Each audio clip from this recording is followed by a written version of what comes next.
लेकर हूं द्वारका में और हमारे साथ हैं एंटरप्रेन्योर्स मीडिया के अंकुर सरीन जी और ये डायरेक्टर हैं इस कंपनी में और साथ ही साथ इन्होंने 2.0 यानी सेकंड एडिशन स्टार्ट किया है इंडिया स्टार्टअप समिट का। और क्या है ये इवेंट और इससे क्या बेनिफिट्स मिलने वाले हैं स्टार्टअप्स को, और हमारे देश में स्टार्टअप सिस्टम लगातार ग्रो कर रहा है, ये आप सभी जानते ही हैं, तो इसमें इनका योगदान कैसा रहेगा और फायदा क्या होने वाला है, सबसे इंपॉर्टेंट ये बात करते हैं। सर, हमारे प्लेटफॉर्म एंटरप्रेन्योर इंडिया टीवी पर आपका बहुत बहुत स्वागत है। Thank you so much. Ankur ji, ये बताइए कि ये सेकेंड एडिशन है आपका और पहले एडिशन में क्या क्या चेंजेस हुई हैं और आज इसका जो अपग्रेड वर्जन हम आज देख रहे हैं इसमें क्या क्या बेनिफिट्स हमें स्टार्टअप्स के लिए देखने को मिल सकते हैं।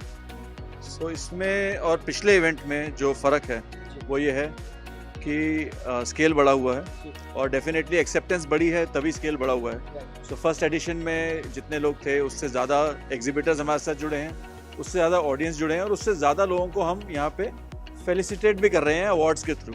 तो जिन्होंने अच्छा काम किया है, जिन्होंने अच्छे अपने नए आइडियाज़ इवॉल्व करे हैं स्टार्टअप्स के थ्रू, उनको हम फेलिसिटेट कर रहे हैं यहाँ पे। सो ये नई चीज़ें हैं जो इस इवेंट के अंदर हो रही हैं, जो बड़े लार्जर स्केल पे हो रही हैं। सर, कहते हैं कि जब अवार्ड्स मिलते हैं तो मोटिवेशन बढ़ती है, तो आपने अवार्ड सिर्फ मोटिवेशन बढ़ाने के लिए दिया है या फिर इकोसिस्टम में एक नया बदलाव आए, नई एनर्जी के साथ लोग आए और जिनको अवार्ड्स मिले हैं उन्हें देखकर न्यू कमर्स भी इस इंडस्ट्री के अंदर आए, क्योंकि ये दो अलग अलग माइंडसेट हो जाते हैं।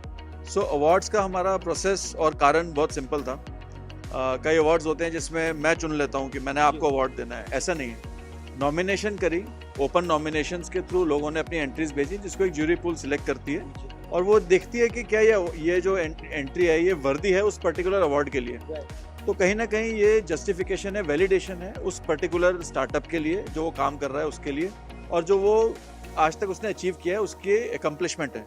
तो दोनों चीज़ें हैं, इससे लोग खुश भी होंगे, लोगों को इंस्पिरेशन भी मिलेगी और हाँ, इससे नए लोग भी जुड़ेंगे कि हाँ मुझे भी कुछ करना है और मुझे भी आगे बढ़ के ऐसा एक अवार्ड लेना है।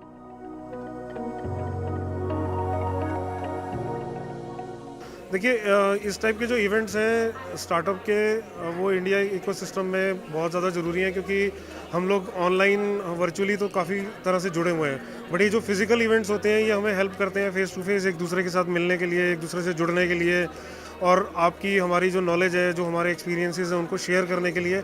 जब हम एक दूसरे से मिलते हैं, आमने सामने बातचीत करते हैं अपने प्रोडक्ट्स के बारे में, अपने सर्विसेज के बारे में, और ये जो आदान प्रदान है ये इसका और कोई अल्टरनेटिव नहीं है, और उसके लिए ये इवेंट्स ही का एक माध्यम बन सकते हैं। अगर किसी को किसी सर्विस प्रोवाइडर की ज़रूरत है तो वो इस इवेंट में आ सकता है, किसी के पास कोई प्रोडक्ट है जो अपने ऑडियंस के पास जाना चाहता है वो इस इवेंट में एज एन एग्जीबिटर आ सकता है। अगर आपको नॉलेज की रिक्वायरमेंट है तो पीछे आप देख ही रहे हैं, नॉलेज का दरिया बह रहा है, वहाँ पे आप आइए, आपको दुनिया भर के एक्सपर्ट्स हैं जो कि आपकी नॉलेज में बढ़ोतरी करेंगे। और इस तरह से, क्योंकि जो नेटवर्किंग होती है, जैसे बोला जाता है इंग्लिश में कि your network is your net worth, तो वो अपना नेटवर्थ बढ़ाने के लिए आपको जो अपना नेटवर्क बनाना है, इस इवेंट से आई थिंक बेटर कोई ऑप्शन नहीं है।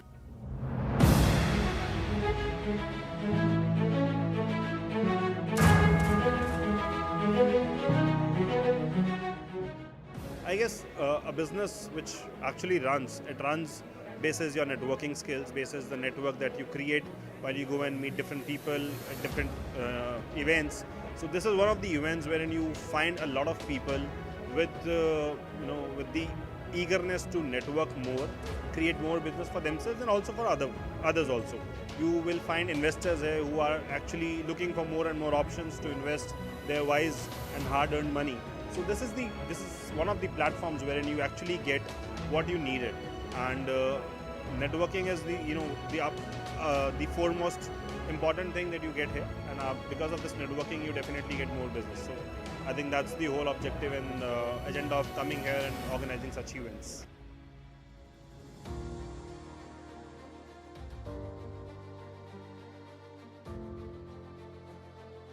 My name is Shachi Goyal and my brand name is Kidsbrain, and it's all about kids, like kids bag, kids stationery, and so many items related to kids, and some fancy items also. As you can see my stall also, there are more of colors, like kids like more colors.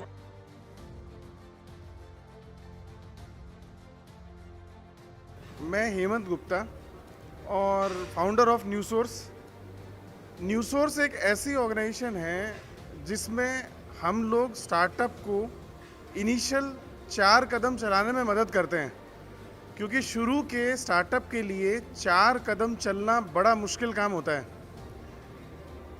उसके आगे तो startup आगे बढ़ जाते हैं, लेकिन शुरुआत कैसे करनी है, और इसके लिए मेरा एक सबसे बड़ा कॉन्सेप्ट है बाहुबली ऑरा। 4 साल पहले मूवी तो रिलीज़ हो गई बाहुबली, लेकिन स्टार्टअप के लिए बाहुबली मूवी कैसे इंस्पायरिंग है और हम अपने स्टार्टअप को बाहुबली बनाकर कैसे कस्टमर का ट्रस्ट जीत सकते हैं, ये मैंने इस कॉन्सेप्ट में बताया है।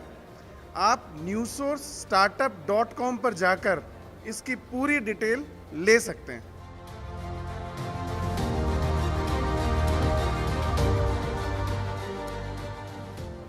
So basically our company is called Treco and we make recycled polyester t-shirts and shorts.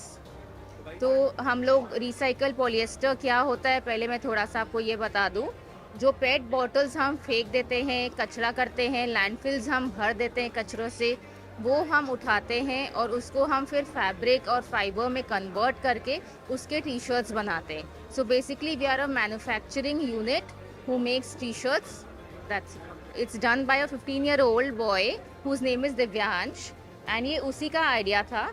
सो उसने सोचा कि क्यों ना हम इन्वायरमेंट को बचाए और कुछ अच्छा करे प्रकृति के लिए, तो इसीलिए उसने यह आइडिया को इन्वेंट किया।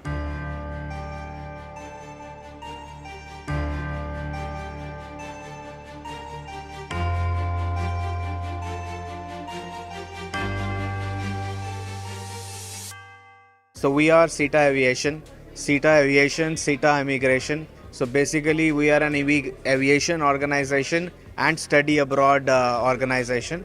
We send people abroad to Canada, UK, US, Australia for study, and then we help also people in aviation with for cabin crew placements and airport training and pilot training that we do. जो study mindset से बच्चा यहाँ से जा रहा है, one is this he is going for a study. Second, जो conflict है that's temporary and that's everywhere in the world. Even if you talk about any country you will find the conflict, so that's temporary. जो temporary conflict है वो सब जगह पे है। और रही बात जॉब की, so nothing is going to impact in terms of job. जो जहाँ पे एम्प्लॉयड है, जो जहाँ पे जॉब कर रहा है वो कर रहा है, and he is making his dreams come true.